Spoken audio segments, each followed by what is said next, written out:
ਮਸੀਹ ਵਿੱਚ ਪਿਆਰੇ ਭਰਾਓ ਤੇ ਭੈਣੋ, ਸਾਰਿਆਂ ਨੂੰ ਜੈ ਯਿਸੂ ਮਸੀਹ ਦੀ। ਅੱਜ ਰੋਜ਼ਿਆਂ ਦੇ ਸਮੇਂ ਦਾ ਦੂਜਾ ਐਤਵਾਰ ਹੈ ਤੇ ਅੱਜ ਦੇ ਦਿਨ ਅਸੀਂ ਪਾਕ ਕਲਾਮ ਦੇ ਵਿੱਚੋਂ 3 ਪਾਠ ਸੁਣਾਂਗੇ। ਅੱਜ ਦਾ ਜੋ ਪਹਿਲਾ ਪਾਠ ਹੈ ਉਹ ਉਤਪਤ ਦੀ ਪੁਸਤਕ ਦੇ ਵਿੱਚੋਂ ਲਿਆ ਗਿਆ ਹੈ, ਜਿੱਥੇ ਅਬਰਾਹਮ ਦੇ ਵਿਸ਼ਵਾਸ ਦੇ ਬਾਰੇ ਦੱਸਿਆ ਗਿਆ ਹੈ। ਦੂਜਾ ਪਾਠ ਸੰਤ ਪੌਲੁਸ ਦਾ ਫਿਲਿੱਪੀਆਂ ਦੀ ਵਿਸ਼ਵਾਸ ਸੰਗਤ ਨੂੰ ਪੱਤਰ ਉਹਦੇ ਵਿੱਚੋਂ ਪੜ੍ਹਿਆ ਜਾਵੇਗਾ, ਜਿੱਥੇ ਸੰਤ ਪੌਲੁਸ ਸਾਰਿਆਂ ਨੂੰ ਇਹ ਸੰਦੇਸ਼ ਦਿੰਦੇ ਹਨ ਕਿ ਉਹ ਸਾਰੇ ਪ੍ਰਭੂ ਦੇ ਪ੍ਰਤੀ ਵਫਾਦਾਰ ਰਹਿਣ, ਵਿਸ਼ਵਾਸੀ ਬਣ ਕੇ ਜੀਵਨ ਗੁਜ਼ਾਰਨ। ਤੇ ਅੱਜ ਦੀ ਅੰਜੀਲ ਅਸੀਂ ਸੰਤ ਲੂਕਾ ਦੀ ਅੰਜੀਲ ਵਿੱਚੋਂ ਸੁਣਾਂਗੇ, ਜਿੱਥੇ ਪ੍ਰਭੂ ਯਿਸੂ ਮਸੀਹ ਆਪਣੇ ਚੇਲਿਆਂ ਨੂੰ ਨਾਲ ਲੈ ਕੇ ਪਹਾੜ ਤੇ ਜਾਂਦਾ ਹੈ, ਜਿੱਥੇ ਉਸ ਦਾ ਰੂਪਾਂਤਰਨ ਹੋ ਜਾਂਦਾ ਹੈ। ਆਓ ਅਸੀਂ ਭਗਤੀ ਦੇ ਨਾਲ ਇਹਨਾਂ ਪਾਠਾਂ ਨੂੰ ਸੁਣੀਏ। ਧਿਆਨ ਦੇ ਨਾਲ ਸੁਣਨਾ ਹੈ ਤੇ ਫਿਰ ਅਸੀਂ ਉਹਦੇ ਉੱਤੇ ਮਨਨ ਕਰਾਂਗੇ। ਆਓ ਅਸੀਂ ਅੱਜ ਦੇ ਇਹਨਾਂ ਪਾਠਾਂ ਨੂੰ ਧਿਆਨ ਨਾਲ ਸੁਣੀਏ। ਪਾਠ ਪਹਿਲਾ, ਉਤਪਤ ਦੀ ਪੁਸਤਕ 15 ਬਾਬ 5 ਤੋਂ 12, 17 ਤੋਂ 18 ਆਇਤ ਤੱਕ। ਪ੍ਰਭੂ ਅਬਰਾਹਮ ਨੂੰ ਬਾਹਰ ਲੈ ਗਿਆ ਅਤੇ ਕਿਹਾ, ਤਾਰਿਆਂ ਦੀ ਗਿਣਤੀ ਕਰ, ਤੇਰੀ ਸੰਤਾਨ ਇਹਨਾਂ ਜਿੰਨੀ ਹੋਵੇਗੀ। ਅਬਰਾਹਮ ਨੇ ਪ੍ਰਭੂ ਤੇ ਵਿਸ਼ਵਾਸ ਕੀਤਾ ਅਤੇ ਇਸ ਲਈ ਪ੍ਰਭੂ ਨੇ ਵੀ ਉਸ ਨੂੰ ਆਪਣੇ ਸਾਹਮਣੇ ਉਚਿਤ ਠਹਿਰਾਇਆ। ਤਦ ਪ੍ਰਭੂ ਨੇ ਅਬਰਾਹਮ ਨੂੰ ਕਿਹਾ, ਮੈਂ ਹੀ ਤੈਨੂੰ ਕਸਦੀਆਂ ਦੇ ਨਗਰ ਊਰ ਤੋਂ ਕੱਢ ਕੇ ਲਿਆਇਆ ਕਿ ਤੈਨੂੰ ਇਹ ਧਰਤੀ ਦੇਵਾਂ। ਅਬਰਾਹਮ ਨੇ ਪ੍ਰਭੂ ਤੋਂ ਪੁੱਛਿਆ, ਹੇ ਪ੍ਰਭੂ ਪਰਮੇਸ਼ਰ, ਮੈਂ ਕਿਸ ਤਰ੍ਹਾਂ ਜਾਣਾ ਕਿ ਇਸ ਧਰਤੀ ਦਾ ਵਾਰਸ ਮੈਂ ਬਣਾਂਗਾ? ਪ੍ਰਭੂ ਨੇ ਅਬਰਾਹਮ ਨੂੰ ਕਿਹਾ, ਮੇਰੇ ਲਈ ਇੱਕ ਵੈੜ, ਇੱਕ ਬੱਕਰੀ ਅਤੇ ਇੱਕ ਛਤਰਾ ਲੈ ਕੇ ਆ, ਜਿਨ੍ਹਾਂ ਦੀ ਉਮਰ 3-3 ਸਾਲ ਦੀ ਹੋਵੇ।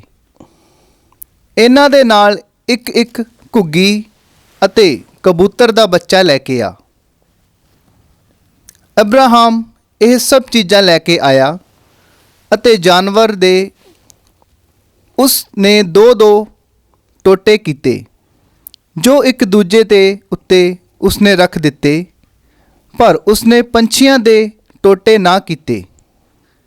ਸ਼ਿਕਾਰੀ ਪੰਛੀ ਉਹਨਾਂ ਉੱਤੇ ਝਪਟਦੇ ਸਨ, ਪਰ ਅਬਰਾਹਮ ਉਹਨਾਂ ਨੂੰ ਉਡਾ ਦਿੰਦਾ ਸੀ।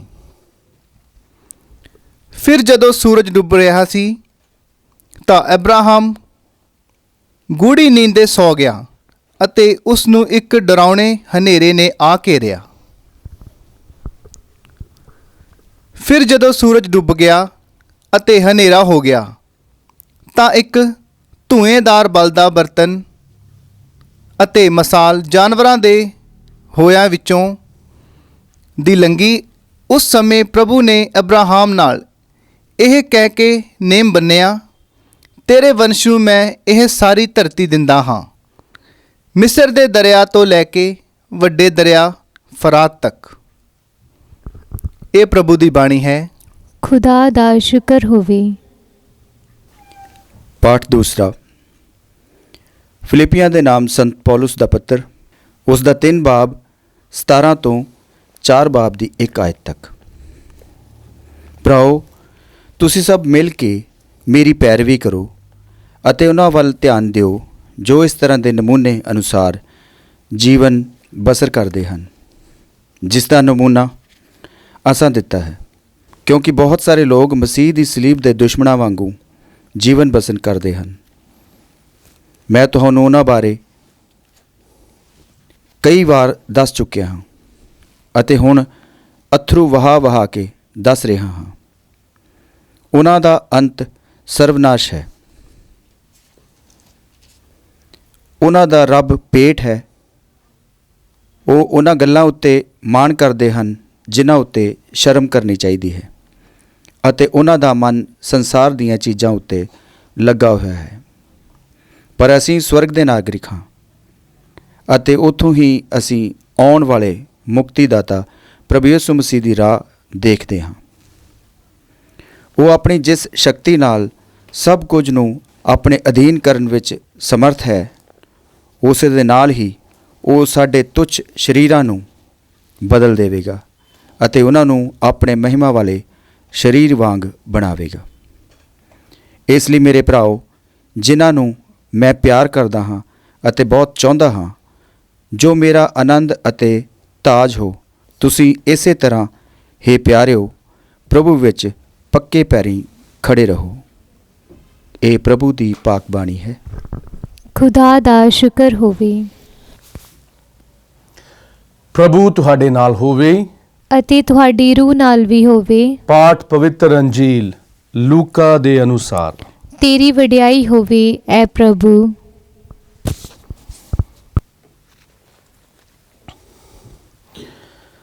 ਇਹ ਗੱਲਾਂ ਆਖਣ ਦੇ 8 ਦਿਨ ਬਾਅਦ ਯੀਸ਼ੂ ਆਪਣੇ ਨਾਲ ਪਤਰਸ, ਯਹੂਨਾ ਅਤੇ ਯਾਕੂਬ ਨੂੰ ਲੈ ਕੇ ਪ੍ਰਾਰਥਨਾ ਕਰਨ ਦੇ ਲਈ ਇੱਕ ਪਹਾੜ ਉੱਤੇ ਚੜ੍ਹ ਗਿਆ। ਪ੍ਰਾਰਥਨਾ ਕਰਦੇ ਸਮੇਂ ਉਸ ਦੇ ਚਿਹਰੇ ਦਾ ਸਰੂਪ ਬਦਲ ਗਿਆ ਅਤੇ ਉਸ ਦਾ ਲਿਬਾਸ ਚਿੱਟਾ ਹੋ ਕੇ ਚਮਕਾਂ ਮਾਰਨ ਲੱਗਾ। ਅਚਾਨਕ 2 ਆਦਮੀ ਉਸ ਦੇ ਨਾਲ ਗੱਲਾਂ ਕਰਦੇ ਸਨ, ਮੂਸਾ ਅਤੇ ਏਲੀਆ, ਜਿਨ੍ਹਾਂ ਨੇ ਮਹਿਮਾ ਵਿੱਚ ਪ੍ਰਗਟ ਹੋ ਕੇ ਉਸ ਦੀ ਵਿਦਾਇਗੀ ਬਾਰੇ ਗੱਲਾਂ ਕੀਤੀਆਂ ਜੋ ਉਸ ਨੇ ਯਰੂਸ਼ਲਮ ਵਿੱਚ ਪੂਰੀ ਕਰਨੀ ਸੀ। ਹੁਣ ਪਤਰਸ ਅਤੇ ਉਸ ਦੇ ਸਾਥੀਆਂ ਦੀਆਂ ਅੱਖਾਂ ਨੀਂਦ ਨਾਲ ਭਰੀਆਂ ਸਨ, ਪਰ ਉਹ ਜਾਗਦੇ ਰਹੇ ਅਤੇ ਉਹਨਾਂ ਨੇ ਉਸ ਦੀ ਮਹਿਮਾ ਤੇ ਉਸ ਦੇ ਨਾਲ ਖੜੇ 2 ਆਦਮੀਆਂ ਨੂੰ ਦੇਖਿਆ। ਜਦੋਂ ਉਹ ਆਦਮੀ ਉਸ ਦੇ ਕੋਲੋਂ ਵਿਦਾ ਹੋ ਰਹੇ ਸਨ ਤਾਂ ਪਤਰਸ ਨੇ ਯੀਸ਼ੂ ਨੂੰ ਕਿਹਾ, ਪ੍ਰਭੂ, ਇਹ ਚੰਗਾ ਹੈ ਕਿ ਅਸੀਂ ਇੱਥੇ ਹਾਂ। ਅਸੀਂ 3 ਤੰਬੂ ਬਣਾਈਏ, ਇੱਕ ਤੁਹਾਡੇ ਲਈ, ਇੱਕ ਮੂਸਾ ਲਈ ਅਤੇ ਇੱਕ ਏਲੀਆ ਲਈ। ਉਸ ਨੂੰ ਪਤਾ ਨਹੀਂ ਸੀ ਕਿ ਉਹ ਕੀ ਕਹਿ ਰਿਹਾ ਹੈ। ਉਹ ਬੋਲ ਹੀ ਰਿਹਾ ਸੀ ਕਿ ਇੱਕ ਬੱਦਲ ਉਹਨਾਂ ਉੱਤੇ ਛਾ ਗਿਆ ਅਤੇ ਜਦੋਂ ਉਹ ਬੱਦਲ ਦੇ ਘੇਰੇ ਵਿੱਚ ਆਏ ਤਾਂ ਉਹ ਡਰ ਗਏ। ਤਦ ਬੱਦਲਾਂ ਵਿੱਚੋਂ ਇਹ ਕਹਿੰਦੇ ਹੋਏ ਇੱਕ ਆਵਾਜ਼ ਆਈ, ਇਹ ਮੇਰਾ ਪਿਆਰਾ ਬੇਟਾ ਹੈ, ਮੇਰਾ ਚੁਣਿਆ ਹੋਇਆ, ਇਸ ਦੀ ਸੁਣੋ। ਜਦੋਂ ਇਹ ਆਵਾਜ਼ ਬੋਲ ਹਟੀ ਤਾਂ ਯੀਸ਼ੂ ਕੱਲਮ ਕੱਲਾ ਹੀ ਵਿਖਾਈ ਦਿੱਤਾ। ਉਹ ਚੁੱਪ ਰਹੇ ਅਤੇ ਉਨੀ ਦਿਨੀ ਉਹਨਾਂ ਨੇ ਉਸ ਬਾਰੇ ਕਿਸੇ ਨੂੰ ਕੁਝ ਨਾ ਦੱਸਿਆ ਜੋ ਉਹਨਾਂ ਨੇ ਵੇਖਿਆ ਸੀ। ਪ੍ਰਭੂ ਦੀ ਅੰਜੀਲ। ਤੇਰੀ ਮਹਿਮਾ ਹੋਵੇ ਐ ਮਸੀਹਾ।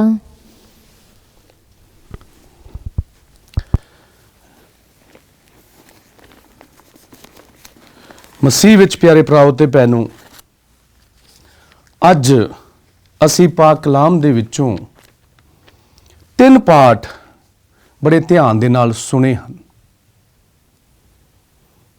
ਅੱਜ ਦੇ ਪਹਿਲੇ ਪਾਠ ਦੇ ਵਿੱਚ ਅਸੀਂ ਇੱਕ ਅਜਿਹੇ ਸ਼ਖਸ ਦੇ ਬਾਰੇ ਸੁਣਿਆ ਹੈ ਜੋ ਈਮਾਨ ਦੇ ਵਿੱਚ ਸਾਡਾ ਬਾਪ ਹੈ।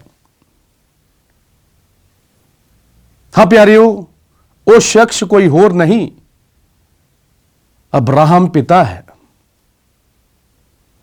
ਜਦੋਂ ਅਸੀਂ ਉਤਪਤ ਦੀ ਪੁਸਤਕ ਉਸ ਦਾ 12ਵਾਂ ਅਧਿਆਇ ਪੜ੍ਹੀਏ ਤੇ ਉੱਥੇ ਅਸੀਂ ਅਬਰਾਹਮ ਦੀ ਬੁਲਾਹਟ ਦੇ ਬਾਰੇ ਪੜ੍ਹਦੇ ਹਾਂ। ਖੁਦਾ ਨੇ ਅਬਰਾਹਮ ਨੂੰ ਸੱਦਾ ਦਿੱਤਾ ਕਿ ਉਹ ਵਾਅਦਾ ਕੀਤੀ ਹੋਈ ਧਰਤੀ ਦੇ ਵੱਲ ਨੂੰ ਜਾਵੇ। ਜਦੋਂ ਅਸੀਂ ਅਬਰਾਹਮ ਦੇ ਪਰਿਵਾਰ ਦੇ ਬਾਰੇ, ਅਬਰਾਹਮ ਦੇ ਮਾਲ ਡੰਗਰ ਦੇ ਬਾਰੇ ਜਦੋਂ ਅਸੀਂ ਪੜ੍ਹੀਏ ਤਾਂ ਸਾਨੂੰ ਪਤਾ ਲੱਗਦਾ ਹੈ ਕਿ ਅਬਰਾਹਮ ਉਸ ਜਗ੍ਹਾ ਦੇ ਉੱਤੇ ਚੰਗੀ ਤਰ੍ਹਾਂ ਸੈਟਲ ਹੋ ਚੁੱਕਿਆ ਸੀ। ਪੂਰੀ ਤਰ੍ਹਾਂ ਦੇ ਨਾਲ ਉਹਦਾ ਵਧੀਆ ਕਾਰੋਬਾਰ ਆਪਣੀ ਜੀਆ ਜੰਤ ਦੇ ਨਾਲ ਸੀ। ਲੇਕਿਨ ਖੁਦਾ ਦੀ ਆਵਾਜ਼ ਉਸ ਨੂੰ ਆਈ, ਸੱਦਾ ਆਇਆ ਕਿ ਉਹ ਉਸ ਜਗ੍ਹਾ ਨੂੰ ਛੱਡ ਕੇ ਖੁਦਾ ਦੁਆਰਾ ਦਿਖਾਈ ਹੋਈ ਜਗ੍ਹਾ ਦੇ ਵੱਲ ਜਾਵੇ।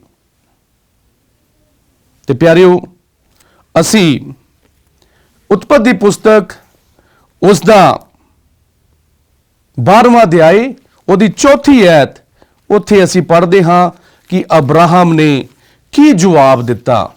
ਅਸੀਂ ਸੁਣਾਂਗੇ ਧਿਆਨ ਦੇ ਨਾਲ ਕਿ ਅਬਰਾਹਮ ਦਾ ਜਵਾਬ ਕੀ ਸੀ ਜਦੋਂ ਖੁਦਾ ਨੇ ਉਸ ਨੂੰ ਸੱਦਿਆ ਅਤੇ ਉਸ ਨੂੰ ਉਸ ਜਗ੍ਹਾ ਦੇ ਉੱਤੇ ਜਾਣ ਦੇ ਲਈ ਆਖਿਆ। 4ਥੀ ਐਤ ਦੇ ਵਿੱਚ ਲਿਖਿਆ ਹੈ, ਅਬਰਾਹਮ ਉਸ ਸਮੇਂ 75 ਸਾਲਾਂ ਦਾ ਸੀ ਜਦੋਂ ਉਹ ਪ੍ਰਭੂ ਦੇ ਕਹੇ ਅਨੁਸਾਰ ਹਰਾਨ ਤੋਂ ਚਲਿਆ। 75 ਸਾਲਾਂ ਦਾ ਹੀ ਜਦੋਂ ਪ੍ਰਭੂ ਦੇ ਕਹੇ ਦੇ ਅਨੁਸਾਰ ਉਹ ਹਰਾਨ ਤੋਂ ਚੱਲ ਪਿਆ। ਹਾਂ ਪਿਆਰਿਓ, ਇੱਥੇ ਸਾਨੂੰ ਪਤਾ ਲੱਗਦਾ ਹੈ ਕਿ ਅਬਰਾਹਮ ਖੁਦਾ ਦੇ ਉੱਤੇ ਕਿੰਨਾ ਭਰੋਸਾ ਰੱਖਦਾ ਸੀ।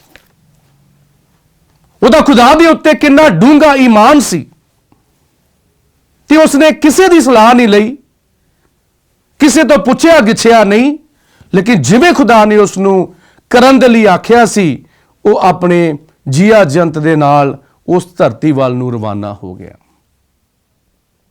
ਹੁਣ ਇੱਥੇ ਸਵਾਲ ਹੈ ਕਿ ਅਸਲ ਵਿੱਚ ਈਮਾਨ ਕੀ ਹੈ? ਇਹ ਵਿਸ਼ਵਾਸ ਕੀ ਹੈ? ਇਬਰਾਨੀਆਂ ਦੀ ਪੁਸਤਕ ਉਸ ਦਾ 11ਵਾਂ ਅਧਿਆਇ ਉਸ ਦੀ ਪਹਿਲੀ ਐਤ ਦੇ ਵਿੱਚ ਅਸੀਂ ਇੱਕ ਬਹੁਤ ਸੁੰਦਰ ਪਰਿਭਾਸ਼ਾ ਜੋ ਈਮਾਨ ਦੀ ਬਾਬਤ ਹੈ ਉਸ ਨੂੰ ਅਸੀਂ ਸੁਣਦੇ ਹਾਂ, ਅਸੀਂ ਪੜ੍ਹਦੇ ਹਾਂ। ਮੈਂ ਤੁਹਾਡੇ ਸਾਰਿਆਂ ਦੇ ਲਈ ਪੜ੍ਹਨੀ ਚਾਹੁੰਦਾ ਹਾਂ ਉਹ ਆਇਤ। ਇਬਰਾਨੀਆਂ ਦੀ ਪੁਸਤਕ ਉਸ ਦਾ 11ਵਾਂ ਅਧਿਆਇ ਉਸ ਦੀ ਪਹਿਲੀ ਐਤ ਦੇ ਵਿੱਚ ਲਿਖਿਆ ਹੈ, ਈਮਾਨ ਉਹਨਾਂ ਗੱਲਾਂ ਨੂੰ ਯਕੀਨ ਬਣਾਉਂਦਾ ਹੈ ਜਿਨ੍ਹਾਂ ਦੀ ਅਸੀਂ ਉਮੀਦ ਰੱਖਦੇ ਹਾਂ ਅਤੇ ਉਹਨਾਂ ਚੀਜ਼ਾਂ ਦੇ ਸਬੂਤ ਦਿੰਦਾ ਹੈ ਜਿਨ੍ਹਾਂ ਨੂੰ ਅਸੀਂ ਦੇਖਦੇ ਨਹੀਂ ਹਾਂ। ਪਿਆਰਿਓ, ਅਬਰਾਹਮ ਦੇ ਵਿੱਚ ਇਹ ਜੋ ਪਰਿਭਾਸ਼ਾ ਹੈ ਬਹੁਤ ਢੁਕਵੀਂ ਹੈ। ਅਬਰਾਹਮ ਨੇ ਉਹਨਾਂ ਗੱਲਾਂ ਤੇ ਯਕੀਨ ਕੀਤਾ ਜਿਹੜੀਆਂ ਉਹਦੀਆਂ ਅੱਖਾਂ ਵੇਖ ਨਹੀਂ ਸਕਦੀਆਂ ਸੀ। ਖੁਦਾ ਨੇ ਅਬਰਾਹਮ ਨੂੰ ਆਖਿਆ ਕਿ ਮੈਂ ਤੇਰੀ ਇੰਨੀ ਸੰਤਾਨ ਵਧਾਵਾਂਗੇ ਜਿੰਨੇ ਅਸਮਾਨ ਵਿੱਚ ਤਾਰੇ ਹਨ। ਅਸੀਂ ਜਾਣਦੇ ਹਾਂ ਕਿ ਉਸ ਵਕਤ ਅਜੇ ਅਬਰਾਹਮ ਦਾ ਕੋਈ ਧੀ ਪੁੱਤਰ ਨਹੀਂ ਸੀ, 75 ਸਾਲਾਂ ਦਾ ਹੋ ਗਿਆ ਸੀ, ਲੇਕਿਨ ਉਸ ਨੇ ਪ੍ਰਭੂ ਦੀਆਂ ਗੱਲਾਂ ਦੇ ਉੱਤੇ ਈਮਾਨ ਲਿਆਂਦਾ। ਹੁਣ ਇੱਥੇ ਸਵਾਲ ਇਹ ਹੈ ਕਿ ਸਾਡਾ ਪ੍ਰਭੂ ਦੇ ਉੱਤੇ ਈਮਾਨ ਕਿੰਨਾ ਕੁ ਹੈ? ਤੁਹਾਡਾ ਜੋ ਵੀ ਸੁਣ ਰਹੇ ਹਨ, ਪ੍ਰਭੂ ਦੇ ਉੱਤੇ ਈਮਾਨ ਕਿੰਨਾ ਕੁ ਹੈ? ਪ੍ਰਭੂ ਯਿਸੂ ਮਸੀਹ ਨੇ ਜਦੋਂ ਵੀ ਕੋਈ ਚਮਤਕਾਰ ਕੀਤਾ ਤਾਂ ਉਸ ਨੇ ਸਭ ਤੋਂ ਪਹਿਲਾਂ ਇਹੋ ਹੀ ਸਵਾਲ ਉਸ ਵਿਅਕਤੀ ਨੂੰ ਕੀਤਾ ਜਿਹਨੂੰ ਵੀ ਉਹ ਚੰਗਾ ਕਰਨਾ ਚਾਹੁੰਦੇ ਸੀ, ਕੀ ਤੂੰ ਈਮਾਨ ਰੱਖਦਾ ਹੈ ਕਿ ਮੈਂ ਤੈਨੂੰ ਚੰਗਾ ਕਰ ਸਕਦਾ ਹਾਂ?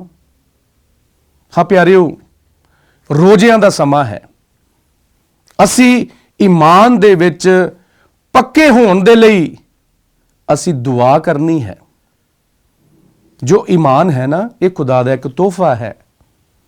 ਇਹ ਉਹਨਾਂ ਨੂੰ ਮਿਲਦਾ ਹੈ ਜਿਹੜੇ ਦੁਆ ਕਰਦੇ ਹਨ, ਜਿਹੜੇ ਖੁਦਾ ਦੇ ਨਾਲ ਜੁੜੇ ਰਹਿੰਦੇ ਹਨ। ਤੇ ਪਿਆਰਿਓ, ਅਬਰਾਹਮ ਖੁਦਾ ਦੇ ਨਾਲ ਜੁੜਿਆ ਹੋਇਆ ਸੀ, ਖੁਦਾ ਦੀਆਂ ਗੱਲਾਂ ਸੁਣਨ ਵਾਲਾ ਸੀ, ਖੁਦਾ ਦੇ ਹੁਕਮਾਂ ਦੀ ਪਾਲਣਾ ਕਰਨ ਵਾਲਾ ਸੀ।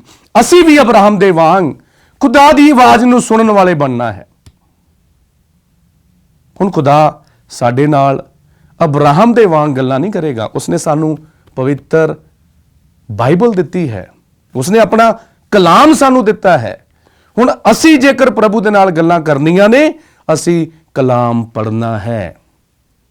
ਤੇ ਪਿਆਰਿਓ, ਰੋਜ਼ਿਆਂ ਦਾ ਸਮਾਂ ਸਾਡੇ ਲਈ ਸਭ ਤੋਂ ਵਧੀਆ ਸਮਾਂ ਹੈ, ਪਛਤਾਵੇ ਦਾ ਸਮਾਂ ਹੈ, ਆਪਣੇ ਜੀਵਨ ਨੂੰ ਬਦਲਣ ਦਾ ਸਮਾਂ ਹੈ। ਅਸੀਂ ਇਸ ਸਮੇਂ ਵਾਅਦਾ ਕਰੀਏ ਕਿ ਅਸੀਂ ਵਚਨ ਪੜ੍ਹ ਕੇ ਪ੍ਰਭੂ ਦੇ ਨਾਲ ਗੱਲਾਂ ਕਰਾਂਗੇ। ਦੂਜੀ ਗੱਲ ਹੈ ਕਿ ਅਸੀਂ ਪ੍ਰਭੂ ਦੇ ਹੁਕਮਾਂ ਦੇ ਅਨੁਸਾਰ ਅਸੀਂ ਆਪਣਾ ਜੀਵਨ ਗੁਜ਼ਾਰਾਂਗੇ। ਅਬਰਾਹਮ ਨੇ ਪ੍ਰਭੂ ਦੇ ਵਚਨ, ਜੋ ਵਚਨ ਉਸ ਨੂੰ ਕਹੇ ਗਏ, ਉਸ ਤੋਂ ਉਹ ਇੱਧਰ ਉੱਧਰ ਨਹੀਂ ਹੋਇਆ। ਜਿਵੇਂ ਆਖਿਆ ਗਿਆ ਉਵੇਂ ਹੀ ਉਸਨੇ ਕੀਤਾ। ਅਸੀਂ ਵੀ ਪ੍ਰਭੂ ਦੀ ਜਦੋਂ ਆਵਾਜ਼ ਨੂੰ ਸੁਣਾਂਗੇ, ਜੋ ਉਸਨੇ ਹੁਕਮ ਦਿੱਤੇ ਆ, ਫਿਰ ਅਸੀਂ ਕਿਸੇ ਦੀ ਨਹੀਂ ਸੁਣਨੀ, ਅਸੀਂ ਸਿਰਫ ਖੁਦਾ ਦੀ ਸੁਣਨੀ ਹੈ, ਉਹਦੇ ਵਚਨ ਦੀ ਸੁਣਨੀ ਹੈ। ਇਹ ਹੈ ਪਿਆਰਿਓ ਅੱਜ ਦਾ ਪਹਿਲਾ ਪਾਠ। ਅੱਜ ਦਾ ਦੂਜਾ ਪਾਠ ਸੰਤ ਪੌਲੁਸ ਦਾ ਫਿਲਿੱਪੀਆਂ ਦੀ ਵਿਸ਼ਵਾਸ ਸੰਗਤ ਨੂੰ ਜੋ ਖੱਤ ਲਿਖਿਆ ਗਿਆ ਸੀ ਉਹਦੇ ਵਿੱਚੋਂ ਲਿਆ ਗਿਆ ਹੈ। ਤੇ ਪਿਆਰਿਓ, ਤੁਹਾਡੀ ਜਾਣਕਾਰੀ ਦੇ ਲਈ ਮੈਂ ਦੱਸਣਾ ਚਾਹੁੰਦਾ ਹਾਂ ਕਿ ਸੰਤ ਪੌਲੁਸ ਨੇ ਇਹ ਜੋ ਖੱਤ ਸੀਗਾ ਜੇਲ੍ਹ ਵਿੱਚੋਂ ਲਿਖਿਆ ਸੀ। ਫਿਲਿੱਪੀਆਂ ਨੂੰ ਜੋ ਖੱਤ ਲਿਖਿਆ ਸੀ ਉਹ ਜੇਲ੍ਹ ਵਿੱਚੋਂ ਲਿਖਿਆ ਸੀ। ਤੇ ਇੱਥੇ ਸੰਤ ਪੌਲੁਸ ਫਿਲਿੱਪੀਆਂ ਦੀ ਵਿਸ਼ਵਾਸ ਸੰਗਤ ਨੂੰ ਜ਼ੋਰ ਦੇ ਕੇ ਕਹਿੰਦਾ ਹੈ ਕਿ ਤੁਸੀਂ ਵਿਸ਼ਵਾਸੀ ਬਣੇ ਰਹੋ ਜਿਸ ਤਰ੍ਹਾਂ ਮੈਂ ਵਿਸ਼ਵਾਸੀ ਹਾਂ। ਸੰਤ ਪੌਲੁਸ ਵੀ ਦੇਖੋ ਪ੍ਰਭੂ ਦੇ ਪ੍ਰਤੀ ਵਿਸ਼ਵਾਸੀ ਬਣਿਆ ਰਿਹਾ। ਜਦੋਂ ਉਸ ਨੂੰ ਪ੍ਰਭੂ ਨੇ ਇੱਕ ਵਾਰੀ ਦਰਸ਼ਨ ਦੇ ਦਿੱਤਾ, ਉਸ ਨੇ ਪਿੱਛੇ ਮੁੜ ਕੇ ਨਹੀਂ ਦੇਖਿਆ। ਉਸ ਤੇ ਕਿੰਨੇ ਅਤਿਆਚਾਰ ਹੋਏ, ਕਿੰਨੇ ਉਸਨੇ ਕੋਰੜੇ ਖਾਦੇ, ਕਿੰਨੀ ਵਾਰੀ ਉਸ ਨੂੰ ਜੇਲ੍ਹਾਂ ਵਿੱਚ ਜਾਣਾ ਪਿਆ, ਕਿੰਨੀ ਵਾਰੀ ਉਸ ਨੂੰ ਸਮੁੰਦਰ ਦੇ ਵਿੱਚ ਜਿਹੜਾ ਸਮੁੰਦਰੀ ਜਹਾਜ਼ ਹਾਦਸਾਗ੍ਰਸਤ ਹੋਣ ਦੇ ਕਾਰਨ ਉਸ ਨੂੰ ਸਮੁੰਦਰ ਦੇ ਵਿੱਚ ਕਈ ਦਿਨ ਤੱਕ ਲੱਕੜ ਦੇ ਟੁਕੜਿਆਂ ਦੇ ਉੱਤੇ ਵੀ ਰਹਿਣਾ ਪਿਆ। ਉਹ ਸੰਤ ਪੌਲੁਸ ਫਿਲਿੱਪੀਆਂ ਦੀ ਵਿਸ਼ਵਾਸ ਸੰਗਤ ਨੂੰ ਹੀ ਨਹੀਂ, ਸਾਨੂੰ ਸਾਰਿਆਂ ਨੂੰ ਅੱਜ ਕਹਿ ਰਿਹਾ ਹੈ ਕਿ ਤੁਸੀਂ ਮੇਰੇ ਵਾਂਗ ਈਮਾਨ ਦੇ ਵਿੱਚ ਮਜ਼ਬੂਤ ਬਣੇ ਰਹੋ। ਪਿਆਰਿਓ, ਅੱਗੇ ਸੰਤ ਪੌਲੁਸ ਇੱਕ ਹੋਰ ਗੱਲ ਕਹਿੰਦਾ ਹੈ। ਉਹ ਕਹਿੰਦਾ ਹੈ ਕਿ ਅਸੀਂ ਸਾਰੇ ਸਵਰਗ ਦੇ ਨਾਗਰਿਕ ਹੋਣ ਦੇ ਲਈ ਸੱਦੇ ਗਏ ਹਾਂ। ਸਵਰਗ ਦੇ ਨਾਗਰਿਕ ਹੋਣ ਤੋਂ ਕੀ ਭਾਵ ਹੈ, ਉਹਦੇ ਬਾਰੇ ਤੁਹਾਨੂੰ ਥੋੜਾ ਮੈਂ ਅੰਜੀਲ ਦੇ ਵਿੱਚੋਂ ਵੀ ਸਮਝਾਵਾਂਗਾ ਕਿ ਸਵਰਗ ਦੇ ਨਾਗਰਿਕ ਹੋਣ ਤੋਂ ਕੀ ਭਾਵ ਹੈ। ਲੇਕਿਨ ਇੱਥੇ ਮੈਂ ਤੁਹਾਨੂੰ ਦੱਸਣਾ ਚਾਹੁੰਦਾ ਹਾਂ ਕਿ ਸੰਤ ਪੌਲੁਸ ਕਹਿੰਦਾ ਹੈ ਕਿ ਅਸੀਂ ਸਵਰਗ ਦੇ ਨਾਗਰਿਕ ਹੋਣ ਦੇ ਲਈ ਸੱਦੇ ਗਏ ਹਾਂ। ਇਸ ਕਰਕੇ ਸਾਡਾ ਜਿਹੜਾ ਸੁਭਾਅ ਹੈ ਉਹ ਸਵਰਗ ਦੇ ਨਾਗਰਿਕਾਂ ਵਰਗਾ ਹੋਣਾ ਚਾਹੀਦਾ ਹੈ। ਹੁਣ ਸਵਰਗ ਦੇ ਨਾਗਰਿਕ ਕਿਹੋ ਜਿਹੇ ਨੇ? ਹੁਣ ਤੁਹਾਨੂੰ ਪਤਾ ਹੈ ਕਿ ਸਵਰਗ ਦੇ ਨਾਗਰਿਕ ਕੌਣ ਨੇ? ਸੰਤ ਲੋਕ, ਸਵਰਗਦੂਤ, ਫਰਿਸ਼ਤੇ, ਜੋ ਪ੍ਰਭੂ ਦੀ ਹਜ਼ੂਰੀ ਵਿੱਚ ਰਹਿ ਕੇ ਉਸ ਦੀ ਆਰਾਧਨਾ ਕਰਦੇ ਨੇ, ਉਸ ਦੀ ਬੰਦਗੀ ਕਰਦੇ ਨੇ। ਤੇ ਸੰਤ ਪੌਲੁਸ ਕਹਿੰਦਾ ਹੈ ਕਿ ਅਸੀਂ ਉਹੋ ਜਿਹੇ ਨਾਗਰਿਕ ਹੋਣ ਦੇ ਲਈ ਸੱਦੇ ਗਏ ਹਾਂ। ਤੇ ਇਸ ਕਰਕੇ ਹੁਣ ਅਸੀਂ ਸੱਦੇ ਗਏ ਹਾਂ ਤੇ ਸਾਨੂੰ ਕਰਨਾ ਕੀ ਹੈ? ਸਾਨੂੰ ਮਿਹਨਤਾਂ ਕਰਨੀਆਂ ਨੇ। ਇਸ ਧਰਤੀ ਦੇ ਉੱਤੇ ਰਹਿੰਦਿਆਂ ਹੋਇਆਂ ਅਸੀਂ ਉਹਨਾਂ ਨਾਗਰਿਕਾਂ ਵਰਗਾ ਜੀਵਨ ਗੁਜ਼ਾਰਨਾ ਹੈ। ਉਹਨਾਂ ਨੇ ਕਿਹੋ ਜਿਹਾ ਜੀਵਨ ਗੁਜ਼ਾਰਿਆ ਸੀ? ਉਹਨਾਂ ਨੇ ਧਰਤੀ ਉੱਤੇ ਰਹਿੰਦਿਆਂ ਹੋਇਆਂ ਖੁਦਾ ਦੀ ਮਰਜ਼ੀ ਨੂੰ ਪੂਰਾ ਕੀਤਾ। ਅਬਰਾਹਮ ਉਹਦੇ ਵਿੱਚ ਉਦਾਹਰਨ ਹੈ। ਅਬਰਾਹਮ ਪਿਤਾ ਨੇ ਖੁਦਾ ਬਾਪ ਦੀ ਮਰਜ਼ੀ ਨੂੰ ਪੂਰਾ ਕੀਤਾ, ਸਵਰਗ ਦਾ ਉਹ ਵਾਰਸ ਬਣ ਗਿਆ। ਇਸੇ ਕਰਕੇ ਅਸੀਂ ਲੂਕਾ ਦੀ ਅੰਜੀਲ ਉਸ ਦਾ 16ਵਾਂ ਅਧਿਆਇ ਉਹਦੇ ਵਿੱਚ ਅਸੀਂ ਪੜ੍ਹਦੇ ਹਾਂ, ਅਮੀਰ ਆਦਮੀ ਅਤੇ ਗਰੀਬ ਲਾਜ਼ਰ ਦੀ ਕਹਾਣੀ ਦੇ ਵਿੱਚ ਅਬਰਾਹਮ ਦਾ ਜ਼ਿਕਰ ਆਉਂਦਾ ਹੈ ਕਿ ਜਿਹੜਾ ਗਰੀਬ ਲਾਜ਼ਰ ਸੀ ਅਬਰਾਹਮ ਦੀ ਗੋਦ ਵਿੱਚ ਪਹੁੰਚਾ ਦਿੱਤਾ ਗਿਆ, ਮਤਲਬ ਕਿ ਸਵਰਗ ਦੇ ਵਿੱਚ ਪਹੁੰਚਾ ਦਿੱਤਾ ਗਿਆ। ਦੇਖੋ, ਸਵਰਗ ਦਾ ਨਾਗਰਿਕ ਅਸੀਂ ਬਣ ਸਕਦੇ ਹਾਂ। ਤੇ ਸੰਤ ਪੌਲੁਸ ਕਹਿੰਦਾ ਹੈ ਕਿ ਉਹਦੇ ਲਈ ਅਸੀਂ ਮਿਹਨਤਾਂ ਕਰਦੇ ਰਹੀਏ, ਇੱਕ ਚੰਗਾ ਜੀਵਨ ਗੁਜ਼ਾਰੀਏ, ਪ੍ਰਾਰਥਨਾ ਵਾਲਾ ਜੀਵਨ ਗੁਜ਼ਾਰੀਏ, ਦੁੱਖਾਂ ਦੇ ਵਿੱਚ ਵੀ ਅਸੀਂ ਘਬਰਾਈਏ ਨਾ। ਉਹ ਕਹਿੰਦਾ ਹੈ ਕਿ ਮੇਰੇ ਤੋਂ ਸਿੱਖੋ, ਮੈਂ ਦੇਖੋ ਕਿਹੋ ਜਿਹਾ ਜੀਵਨ ਗੁਜ਼ਾਰ ਰਿਹਾ ਹਾਂ, ਮੈਂ ਜੇਲ੍ਹ ਵਿੱਚ ਹਾਂ, ਯੀਸ਼ੂ ਦੇ ਨਾਂ ਦੀ ਖਾਤਰ ਮੈਂ ਦੁੱਖ ਸਹਿ ਰਿਹਾ ਹਾਂ। ਹੁਣ ਇਹ ਰੋਜ਼ਿਆਂ ਦਾ ਸਮਾਂ ਹੈ ਕਿ ਅਸੀਂ ਯੀਸ਼ੂ ਦੇ ਨਾਂ ਦੀ ਖਾਤਰ ਦੁੱਖ ਸਹਿਣ ਦੇ ਲਈ ਤਿਆਰ ਹਾਂ ਕਿ ਅਸੀਂ ਬੁੜਬੁੜਾਉਂਦੇ ਹਾਂ? ਜਦੋਂ ਸਾਡੇ ਤੇ ਬਿਮਾਰੀ ਆ ਜਾਂਦੀ ਹੈ, ਜਦੋਂ ਪਰੇਸ਼ਾਨੀ ਆ ਜਾਂਦੀ ਹੈ, ਤੇ ਕੀ ਮੈਂ ਈਮਾਨ ਦੇ ਵਿੱਚ ਪੱਕਿਆ ਰਹਿੰਦਾ ਹਾਂ? ਕਿ ਮੈਂ ਖੁਦਾ ਦੀ ਸ਼ੁਕਰਗੁਜ਼ਾਰੀ ਕਰਦਾ ਹਾਂ? ਕਿ ਜਾਂ ਮੈਂ ਬੁੜਬੁੜਾਉਂਦਾ ਹਾਂ, ਜਾਂ ਮੈਂ ਥਾਂ ਥਾਂ ਤੇ ਜਾ ਕੇ ਮੱਥੇ ਟੇਕਦਾ ਹਾਂ ਜਾਂ ਠੋਕਰਾਂ ਖਾਂਦਾ ਹਾਂ? ਸੰਤ ਪੌਲੁਸ ਕਹਿੰਦਾ ਹੈ ਕਿ ਜੇਕਰ ਨਾਗਰਿਕ ਬਣਨਾ ਹੈ ਤੇ ਇਹ ਸਾਰੀਆਂ ਜਿਹੜੀਆਂ ਖੂਬੀਆਂ ਨੇ ਨਾਗਰਿਕਾਂ ਦੀਆਂ, ਸਵਰਗ ਦੇ ਨਾਗਰਿਕਾਂ ਦੀਆਂ, ਉਹ ਅਸੀਂ ਅਪਣਾਉਣੀਆਂ ਨੇ। ਇਸ ਧਰਤੀ ਦੇ ਉੱਤੇ ਰਹਿੰਦਿਆਂ ਅਸੀਂ ਖੁਦਾ ਦੀ ਆਰਾਧਨਾ ਕਰਨੀ ਹੈ, ਉਸ ਦੀ ਬੰਦਗੀ ਕਰਨੀ ਹੈ, ਫਿਰ ਅਸੀਂ ਨਾਗਰਿਕ ਬਣ ਸਕਾਂਗੇ। ਤੇ ਪਿਆਰਿਓ, ਸੰਤ ਪੌਲੁਸ ਕਹਿੰਦਾ ਹੈ ਕਿ ਪ੍ਰਭੂ ਉਸ ਵਕਤ ਸਾਡੇ ਨਾਸ਼ਵਾਨ ਸਰੀਰਾਂ ਨੂੰ ਆਪਣੇ ਜਲਾਲੀ ਰੂਪ ਦੇ ਨਾਲ, ਉਹਨੂੰ ਜਲਾਲੀ ਰੂਪ ਵਿੱਚ ਬਦਲ ਦੇਵੇਗਾ। ਸਾਡੇ ਜੋ ਨਾਸ਼ਵਾਨ ਸਰੀਰ ਨੇ ਨਾ, ਜਦੋਂ ਅਸੀਂ ਸਵਰਗ ਦੇ ਵਾਰਿਸ ਬਣ ਗਏ, ਫਿਰ ਸਾਡੇ ਜਿਹੜੇ ਨਾਸ਼ਵਾਨ ਸਰੀਰ ਨੇ ਉਹ ਜਲਾਲੀ ਰੂਪ ਧਾਰਨ ਕਰ ਲੈਣਗੇ। ਇਹ ਸੀ ਪਿਆਰਿਓ ਅੱਜ ਦਾ ਦੂਜਾ ਪਾਠ, ਅੱਜ ਦੀ ਅੰਜੀਲ। ਤੁਸੀਂ ਸਾਰਿਆਂ ਨੇ ਸੁਣਿਆ ਹੈ ਕਿ ਪ੍ਰਭੂ ਯਿਸੂ ਮਸੀਹ ਆਪਣੇ ਨਾਲ 3 ਚੇਲਿਆਂ ਨੂੰ ਲੈ ਕੇ ਗਏ, ਪਤਰਸ, ਯਹੂਨਾ ਤੇ ਯਾਕੂਬ ਨੂੰ। ਅਤੇ ਜਦੋਂ ਪਹਾੜ ਦੇ ਉੱਤੇ ਉਹ ਪ੍ਰਾਰਥਨਾ ਕਰ ਰਿਹਾ ਸੀ ਤਾਂ ਪ੍ਰਭੂ ਯਿਸੂ ਮਸੀਹ ਦਾ ਜੋ ਸਰੂਪ ਹੈ, ਪ੍ਰਭੂ ਯਿਸੂ ਮਸੀਹ ਦਾ ਜੋ ਚਿਹਰਾ ਹੈ, ਉਹ ਚਮਕਾ ਮਾਰਨ ਲੱਗ ਗਿਆ, ਯਾਨੀ ਕਿ ਬਦਲ ਗਿਆ। ਹਾਂ ਪਿਆਰਿਓ, ਇਹ ਜੋ ਰੂਪਾਂਤਰਣ ਦੀ ਜੋ ਇੱਕ ਕਥਾ ਹੈ, ਜਾਂ ਰੂਪਾਂਤਰਣ ਦਾ ਜੋ ਇਹ ਸਾਨੂੰ ਉਦਾਹਰਨ ਅੱਜ ਪਾਕ ਵਚਨ ਦੇ ਵਿੱਚੋਂ ਮਿਲੀ ਹੈ, ਇਹ ਬਹੁਤ ਖਾਸ ਹੈ, ਕਿਉਂਕਿ ਇਹਦਾ ਜ਼ਿਕਰ 3 ਅੰਜੀਲਕਾਰਾਂ ਨੇ ਕੀਤਾ ਹੈ। ਸੰਤ ਮੱਤੀ ਨੇ ਵੀ ਕੀਤਾ ਹੈ, ਸੰਤ ਲੂਕਾ ਨੇ ਵੀ, ਅਤੇ ਸੰਤ ਮਰਕਸ ਨੇ ਵੀ, ਕਿਉਂਕਿ ਪ੍ਰਭੂ ਯਿਸੂ ਮਸੀਹ ਦੀ ਜ਼ਿੰਦਗੀ ਦਾ ਇੱਕ ਖਾਸ ਹਿੱਸਾ ਸੀ ਰੂਪਾਂਤਰਣ। ਤੇ ਪਿਆਰਿਓ, ਮੈਂ ਤੁਹਾਡਾ ਧਿਆਨ ਥੋੜਾ ਜਿਹਾ ਇਸ ਅੰਜੀਲ ਦੇ ਵੱਲ ਲੈ ਕੇ ਜਾਣਾ ਚਾਹੁੰਦਾ ਹਾਂ। ਅਸੀਂ ਥੋੜਾ ਜਿਹਾ ਇਹਦੇ ਉੱਤੇ ਧਿਆਨ ਕਰੀਏ। ਪਿਆਰਿਓ, 28 ਆਇਤ ਦੇ ਵਿੱਚ, ਲੂਕਾ ਦੀ ਅੰਜੀਲ 9ਵਾਂ ਅਧਿਆਇ ਉਹਦੀ 28 ਆਇਤ ਦੇ ਵਿੱਚ ਲਿਖਿਆ ਹੈ, ਇਹਨਾਂ ਗੱਲਾਂ ਆਖਣ ਦੇ 8 ਦਿਨਾਂ ਪਿੱਛੋਂ। ਹੁਣ ਮੈਂ ਜਿਹੜੀਆਂ ਗੱਲਾਂ ਕਹੀਆਂ ਗਈਆਂ ਨੇ ਉਹਦੇ ਵੱਲ ਪਿੱਛੇ ਮੈਂ ਥੋੜਾ ਜਾਣਾ ਚਾਹੁੰਦਾ ਕਿ ਕਿਹੜੀਆਂ ਗੱਲਾਂ ਕਹੀਆਂ ਸੀ ਤੇ ਕਿਹੜੀਆਂ ਗੱਲਾਂ ਆਖਣ ਦੇ ਬਾਅਦ ਪ੍ਰਭੂ ਯਿਸੂ ਮਸੀਹ ਉਹਨਾਂ ਨੂੰ ਪਹਾੜ ਦੇ ਉੱਤੇ ਲੈ ਕੇ ਗਿਆ ਤੇ ਪ੍ਰਭੂ ਨੇ ਆਪਣਾ ਜੋ ਜਲਾਲੀ ਸਰੂਪ ਉਹਨਾਂ ਨੂੰ ਦਿਖਾਇਆ। ਉਹ ਪਿਛਲੀਆਂ ਗੱਲਾਂ ਵੱਲ ਮੈਂ ਤੁਹਾਡਾ ਧਿਆਨ ਲੈ ਕੇ ਜਾਣਾ ਚਾਹੁੰਦਾ। ਪਿਆਰਿਓ, ਅਸੀਂ ਜਦੋਂ ਲੂਕਾ ਦੀ ਅੰਜੀਲ 9ਵਾਂ ਅਧਿਆਇ 23 ਆਇਤ ਤੋਂ ਪੜ੍ਹੀਏ ਤਾਂ ਉੱਥੇ ਪ੍ਰਭੂ ਕਹਿੰਦਾ ਹੈ ਕਿ ਜੇਕਰ ਕੋਈ ਮੇਰੇ ਪਿੱਛੇ ਆਉਣਾ ਚਾਹੇ ਤਾਂ ਉਹ ਆਪਣੇ ਆਪ ਦਾ ਤਿਆਗ ਕਰੇ ਅਤੇ ਹਰ ਰੋਜ਼ ਆਪਣੀ ਸਲੀਬ ਚੁੱਕ ਕੇ ਮੇਰੇ ਪਿੱਛੇ ਚੱਲੇ। ਤੇ ਅੱਗੇ ਜੋ 27 ਆਇਤ ਹੈ ਉਹਦੇ ਵਿੱਚ ਲਿਖਿਆ ਹੈ, ਮੈਂ ਤੁਹਾਨੂੰ ਇਹ ਸੱਚ ਕਹਿੰਦਾ ਹਾਂ, ਇੱਥੇ ਕੁਝ ਲੋਕ ਹਨ ਜੋ ਖੁਦਾ ਦਾ ਰਾਜ ਵੇਖਣ ਤੋਂ ਪਹਿਲਾਂ ਮੌਤ ਦਾ ਸਵਾਦ ਨਹੀਂ ਚੱਖਣਗੇ। ਇਹ ਸਾਰੀਆਂ ਗੱਲਾਂ, ਤੇ ਉਸ ਤੋਂ ਵੀ ਥੋੜਾ ਜਿਹਾ ਪਿੱਛੇ ਜਾਈਏ ਤੇ 21 ਆਇਤ ਤੋਂ ਅਸੀਂ ਪੜ੍ਹਦੇ ਹਾਂ, ਪ੍ਰਭੂ ਯਿਸੂ ਮਸੀਹ ਆਪਣੀ ਮੌਤ ਦੇ ਬਾਰੇ ਦੱਸਦਾ ਹੈ, ਮੌਤ ਦਾ ਜ਼ਿਕਰ ਕਰਦਾ ਹੈ ਕਿ ਮਨੁੱਖ ਦੇ ਪੁੱਤਰ ਨੂੰ ਫੜਾਇਆ ਜਾਵੇਗਾ, ਉਸ ਨੂੰ ਮਾਰਿਆ ਜਾਵੇਗਾ ਅਤੇ ਉਹ ਤੀਜੇ ਦਿਨ ਮੁਰਦਿਆਂ ਵਿੱਚੋਂ ਜੀ ਉੱਠੇਗਾ। ਦੇਖੋ, ਇਹ ਸਾਰੀਆਂ ਦੁੱਖਾਂ ਦੀਆਂ ਗੱਲਾਂ,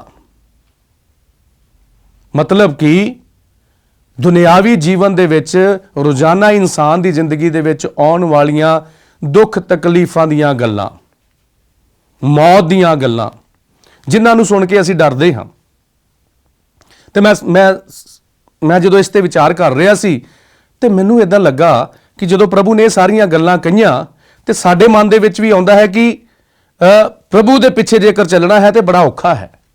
ਸਲੀਬ ਨੂੰ ਚੁੱਕਣਾ, ਹਰ ਰੋਜ਼ ਦੁੱਖ ਸਹਿਣੇ, ਯਿਸੂ ਦੇ ਨਾਂ ਦੀ ਖਾਤਰ ਮੌਤ ਨੂੰ ਸਵੀਕਾਰ ਕਰਨਾ ਕਿੰਨਾ ਔਖਾ ਹੈ। ਤੇ ਪਿਆਰਿਓ, ਅਸੀਂ ਮੱਤੀ ਦੀ ਅੰਜੀਲ 16ਵੇਂ ਅਧਿਆਇ ਦੇ ਵਿੱਚ ਅਸੀਂ ਪੜ੍ਹਦੇ ਹਾਂ ਕਿ ਜਦੋਂ ਪ੍ਰਭੂ ਯਿਸੂ ਮਸੀਹ ਨੇ ਆਪਣੀ ਮੌਤ ਦੇ ਬਾਰੇ ਇਹ ਗੱਲਾਂ ਕਹੀਆਂ ਸੀ ਤੇ ਪਤਰਸ ਨੇ ਆਖਿਆ ਸੀ ਕਿ ਪ੍ਰਭੂ ਜੀ, ਤੁਹਾਡੇ ਨਾਲ ਇਹੋ ਜਿਹਾ ਕੁਝ ਨਾ ਹੋਵੇ। ਹਮਦਰਦੀ ਦਿਖਾਈ, ਜਿਸ ਤਰ੍ਹਾਂ ਅਸੀਂ ਵੀ ਕਹਿੰਦੇ ਹਾਂ ਜਦੋਂ ਕੋਈ ਕਹਿ ਦਿੰਦਾ ਹੈ ਕਿ ਲੈ ਵੀ ਮੈਂ ਮਰ ਜਾਣਾ, ਮੈਂ ਜ਼ਹਿਰ ਖਾ ਕੇ ਮਰ ਜਾਣਾ, ਤੇ ਕਈ ਵਾਰੀ ਮਾਵਾਂ ਕਹਿੰਦੀਆਂ ਉਹ ਇਹੋ ਜਿਹੇ ਅਪਸ਼ਬਦ ਨਹੀਂ ਬੋਲੀ ਦੇ, ਉਹ ਇਹੋ ਜਿਹੇ ਸ਼ਬਦ ਮੂੰਹ ਦੇ ਵਿੱਚੋਂ ਨਹੀਂ ਕੱਢੀ ਦੇ। ਉਸ ਵਕਤ ਪਤਰਸ ਨੇ ਵੀ ਇਹ ਕਿਹਾ ਸੀਗਾ, ਲੇਕਿਨ ਪ੍ਰਭੂ ਯਿਸੂ ਮਸੀਹ ਨੇ ਉਸ ਨੂੰ ਕੀ ਆਖਿਆ ਸੀਗਾ? ਸ਼ੈਤਾਨ ਪਿੱਛੇ ਹਟ ਜਾ, ਕਿਉਂਕਿ ਤੂੰ ਰੁਕਾਵਟ ਬਣ ਰਿਹਾ ਹੈ। ਹਾਂ ਪਿਆਰਿਓ, ਜੇਕਰ ਅਸੀਂ ਉਸ ਜਲਾਲੀ ਸ਼ਾਨੋ ਸ਼ੌਕਤ ਦੇ ਵਿੱਚ ਪ੍ਰਵੇਸ਼ ਕਰਨਾ ਹੈ ਤਾਂ ਪਿਆਰਿਓ, ਅਸੀਂ ਦੁੱਖਾਂ ਨੂੰ ਸਹਿਣ ਕਰਨਾ ਹੈ। ਜਿਸ ਤਰ੍ਹਾਂ ਪ੍ਰਭੂ ਨੇ ਅੱਜ ਆਪਣੇ ਚੇਲਿਆਂ ਨੂੰ ਇਹ ਸਾਰੀਆਂ ਗੱਲਾਂ ਦੱਸੀਆਂ, ਉਹ ਸ਼ਾਨ ਵਿਖਾਈ, ਅਤੇ ਜਦੋਂ ਉਹਨਾਂ ਨੇ ਇਹ ਨਜ਼ਾਰਾ ਵੇਖਿਆ, ਜਦੋਂ ਪਤਰਸ ਨੇ, ਯਹੂਨਾ ਨੇ ਅਤੇ ਯਾਕੂਬ ਨੇ ਪ੍ਰਭੂ ਯਿਸੂ ਮਸੀਹ ਦੇ ਨਾਲ ਮੂਸਾ ਤੇ ਏਲੀਆ ਨੂੰ ਗੱਲਾਂ ਕਰਦੇ ਹੋਏ ਵੇਖਿਆ, ਉਹ ਨਜ਼ਾਰਾ ਵੇਖ ਕੇ ਪਤਰਸ ਕਹਿੰਦਾ ਹੈ ਕਿ ਪ੍ਰਭੂ ਜੀ ਕਿੰਨਾ ਚੰਗਾ ਹੈ ਕਿ ਅਸੀਂ ਇੱਥੇ ਹਾਂ ਤੇ ਅਸੀਂ ਹੁਣ ਇੱਥੇ 3 ਡੇਰੇ ਬਣਾ ਲਈਏ, ਅਸੀਂ ਹੋਰ ਕਿਤੇ ਨਾ ਜਾਈਏ। ਇਹ ਜਿਹੜਾ ਸਵਰਗੀ ਨਜ਼ਾਰਾ ਹੈ, ਅਸੀਂ ਇੱਥੇ ਹੀ ਇਹਦੇ ਵਿੱਚ ਹੀ ਮਗਨ ਰਹਿਣਾ ਚਾਹੁੰਦੇ ਹਾਂ। ਤਾਂ ਪਿਆਰਿਓ, ਉਸ ਵਕਤ ਉਹਨਾਂ ਦੇ ਉੱਤੇ ਇੱਕ ਬਦਲੀ ਛਾ ਗਈ ਤੇ ਉਹਦੇ ਵਿੱਚੋਂ ਆਵਾਜ਼ ਆਈ, ਇਹ ਮੇਰਾ ਪਿਆਰਾ ਪੁੱਤਰ ਹੈ, ਇਹਦੀ ਸੁਣੋ, ਇਹਦੀਆਂ ਗੱਲਾਂ ਨੂੰ ਸੁਣੋ।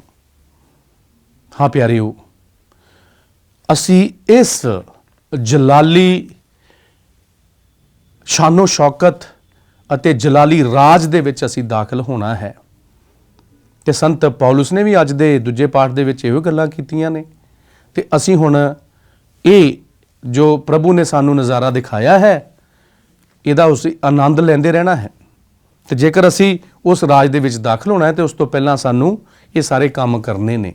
ਉਹ ਗੱਲਾਂ ਨੂੰ ਅਸੀਂ ਜਾਣਨਾ ਹੈ ਜਿਹੜੀਆਂ ਪ੍ਰਭੂ ਨੇ ਇਹ ਦਰਸ਼ਨ ਦੇ 8 ਦਿਨ ਪਹਿਲਾਂ ਕਹੀਆਂ ਸੀ। ਤੇ ਮੈਂ ਤੁਹਾਨੂੰ ਦੱਸਿਆ ਹੈ ਕਿ ਪ੍ਰਭੂ ਯਿਸੂ ਮਸੀਹ ਨੇ ਆਪਣੀ ਮੌਤ ਦੇ ਬਾਰੇ ਦੱਸਿਆ। ਪ੍ਰਭੂ ਯਿਸੂ ਮਸੀਹ ਨੇ ਆਪਣੇ ਚੇਲਿਆਂ ਨੂੰ ਆਖਿਆ ਕਿ ਜਿਹੜਾ ਮੇਰੇ ਪਿੱਛੇ ਸਲੀਬ ਉਠਾ ਕੇ ਨਹੀਂ ਚੱਲਦਾ, ਉਹ ਯੋਗ ਨਹੀਂ ਹੈ, ਉਹ ਰਾਜ ਦੇ ਵਿੱਚ ਦਾਖਲ ਨਹੀਂ ਹੋ ਸਕਦਾ ਹੈ। ਹੁਣ ਅਸੀਂ ਉਸ ਰਾਜ ਵਿੱਚ ਦਾਖਲ ਹੋਣਾ ਹੈ ਤਾਂ ਫਿਰ ਪਿਆਰਿਓ, ਅਸੀਂ ਪ੍ਰਾਰਥਨਾ ਵਾਲਾ ਜੀਵਨ ਗੁਜ਼ਾਰਨਾ ਹੈ। ਚੇਲਿਆਂ ਨੇ, ਪ੍ਰਭੂ ਯਿਸੂ ਨੇ ਪ੍ਰਾਰਥਨਾ ਕੀਤੀ ਅਤੇ ਪ੍ਰਾਰਥਨਾ ਕਰਦਿਆਂ ਹੀ ਉਹਨਾਂ ਨੂੰ ਇਹ ਜਲਾਲੀ ਜਿਹੜਾ ਸਵਰਗੀ ਨਜ਼ਾਰਾ ਦਿਖਾਈ ਦਿੱਤਾ। ਸਾਨੂੰ ਵੀ ਉਹ ਨਜ਼ਾਰਾ ਮਿਲੇਗਾ, ਅਸੀਂ ਵੀ ਉਹ ਨਜ਼ਾਰੇ ਦੇ ਵਿੱਚ, ਉਹ ਸਵਰਗੀ ਨਜ਼ਾਰੇ ਨੂੰ ਦੇਖ ਸਕਾਂਗੇ ਜੇਕਰ ਅਸੀਂ ਪ੍ਰਾਰਥਨਾ ਕਰਾਂਗੇ, ਪ੍ਰਾਰਥਨਾ ਵਿੱਚ ਸਮਾਂ ਗੁਜ਼ਾਰਾਂਗੇ।